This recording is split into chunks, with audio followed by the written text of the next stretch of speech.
up, guys? Maidenslave here. How are you doing? What? No responses? Okay, that's cool. Well, I'm doing pretty good. Drink of choice today is Gatorade. It's pretty fucking hot. And, it's kind of just been one of those days, you know, where you wake up feeling kind of shitty. And, kind of just have a headache that lingers around. I don't know, maybe it was a bad night of sleep or whatever, you know. It's kind of shitty. But you know what's not shitty? Stained Glass, Judas Priest's fourth album, is definitely not shitty. It's actually one of the best heavy metal albums I can think of, and something very unique about it is it's actually one of the most influential metal albums I can think of. But yeah, I mean, just to sum it up, it's a great album from Judas Priest. Came out in 1978, and it was kind of the further evolution of Judas Priest. Yeah, there's still some heavy swinging 70s type riffs and moments in there, but for the most part, it continuously goes down this path of getting heavier, faster, and some people have even cited it as the beginning of speed metal. And I think that there's actually a few other bits and pieces on this album that influenced some other types of metal that came after this. So yeah, it's definitely a great album. It's definitely an important album, not only in Judas Priest discography, but just for music in general. So let's kind of pick up where we left off on Sin After Sin. As I said, Simon Phillips, great drummer, session drummer. That's pretty much all he did. He was the drummer on Sin After Sin. So they picked up a drummer to tour with on that album by the name of Les Binks. Pretty damn cool name. And they actually enjoyed him so much. There was a lot of chemistry there that they wanted him to record the next record with them. There was a lot of critique around this time, I've heard, about Judas Priest always changing drummers. You know, bands tend to get that kind of. A lot of fans like their bands to be one strong unit, and for the most part, Judas Priest has been throughout their amazingly long career, but really in the beginning, they switched around a lot with drummers, well, Les Binks kind of became their 70s drummer. I mean, they've had different drummers through different eras of the band, and if there was a 70s drummer, it would probably be this guy, because he played on this album, he played on Hellbent for Leather, and he played on the very, very famous Unleashed in the East, and then they switched drummers after that for the 80s, so a lot of people consider this guy the 70s drummer, and he is a great drummer. I don't find him as great as Simon Phillips, technically is great, but he is a great drummer. He filled the shoes pretty damn good, and you know, he made it happen on these couple albums. So yeah, let's talk about it. The artwork is definitely very loud, I guess you can say. It looks really cool. It's the the face and the but the coolest thing about it is the logo, the Judas Priest logo. This is the first time actually that they used that famous classic Judas Priest logo. Definitely one of my favorites. You know, it has this kind of curve. And something that I noticed is maybe it was only made for this album originally, because it seems to go with the album cover, the lines that go through the album. It kind of seems to go with that vibe, but it was so good, or it might go this way depending on, yeah, whatever. But but I think it was so good that they actually continuously used it throughout the rest of their career. And that's cool. Yeah, it was the first album to feature it. The production is just as good as Sin After Sin, but it is a bit different. I think that it sounds a bit thinner. It doesn't sound quite as heavy as a Sin After Sin, but I've heard critics say that it sounds crisper, it sounds cleaner. I will admit that, but the guitar sound isn't quite as heavy as Sin After Sin, but it is a bit sharper, a bit cleaner, kind of has more emphasis on the twin attack. Which is really cool. So, I mean, let's just go straight through it. Exciter is the first song, and it's very exciting. Woohoo! Excited! No, it's actually a really good song. Very upbeat. Just a great song to intro an album.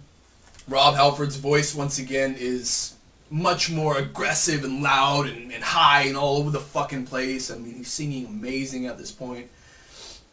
Song was a little bit long though, it felt. By the end I was like, well, the song's still going on, and it's not that it's too repetitive, but it just feels like it's maybe about a minute too long. Other than that though, it's a great song. I really like Exciter a lot. Next song, White Heat Red Hot. This is one of the less known songs from Judas Priest, and definitely one of the less known songs off this album. I don't know why, because it is a great song. When it first comes in, first of all, it comes in with a badass fucking riff from Glenn. I believe he wrote it. And when it first comes in, you feel like, okay, this is 70s Priest, but then it actually picks up and goes really fast. And it has one of my favorite choruses, and one of the best choruses I've ever heard out of a metal band. And it is a really, really great song, and it has a bunch of different type of musical styles in there. It breaks down into like a guitar solo breakdown, and it actually makes up for a really good song. One of my favorite Priest songs for sure. Next song is Better by You, Better Than Me. And this is actually a cover by Spooky Tooth, kind of an old English rock band. And only until recently, I didn't even fucking know that this was a cover, really. I mean, it fits so well in this album, and they did such a good job covering it that you barely even notice. And maybe some of you guys are hearing this for the first time too. Usually, as I've said before, you know, I know a lot of you guys, if you watch my Megadeth album reviews, I kind of complain when people cover songs, but I think the key to covering a song on an actual album is you have to make sure you fucking pick the right song. It has to work within the framework of the song, of the album. Transylvania off Iced Earth's Horror Show, Dissident Aggressor off of South of Heaven by Slayer. I kind of had a problem with that. For the most part, it actually worked because it was metal and it just sounded right. And Better by You, Better Than Me is actually a really good song. It actually sounds like a Judas Priest song, one of the more radio hit kind of friendlier songs that they would make towards later 70s into the early 80s. So that's a pretty good song. Next song is Stained Class, the actual title track for the album. And this is one of those moments where I feel a lot of people say that this was, as I said, it influenced a lot of the speed metal genre, like songs like Exciter and stuff. But on Stained Class, I really feel like it influenced bands like Iron Maiden, actually. Now, Iron Maiden gets they've gotten this critique almost their entire career of fucking everything is a gallop, and now they're starting to get a critique of, they have these long intros, but for a long time, their classic songs, they got the critique of fucking everything you do is a fucking gallop. And I've always had this kind of theory and maybe speculation. I mean, I know that they were fans of Priest, that they heard stuff like Stained Class and said, fuck, we really like that gallop, you know. And obviously I think Maiden completely perfected it. But Stained Class nonetheless is still a great song, one of the best moments on this album. Really, really, really good song. I like it. It sounds different for Priest. It's actually really different to hear a gallop from them, so I really like that. Next song, Invader. And this kind of starts the next few songs for me that feel a little bit like fillers, or like filler-ish. Not that much, though. They are strong songs, I will give it to you. Invader is a very strong song, very impressive guitar solos, very impressive vocal performance by Rob. I mean, he's Rob Halford.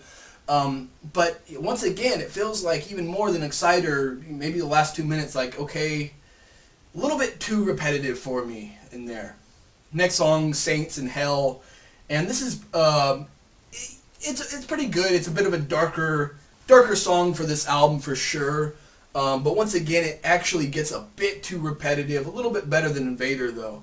And the next song is called Savage. And this kind of has the same problem as the previous two, but nonetheless, it is a pretty damn good song.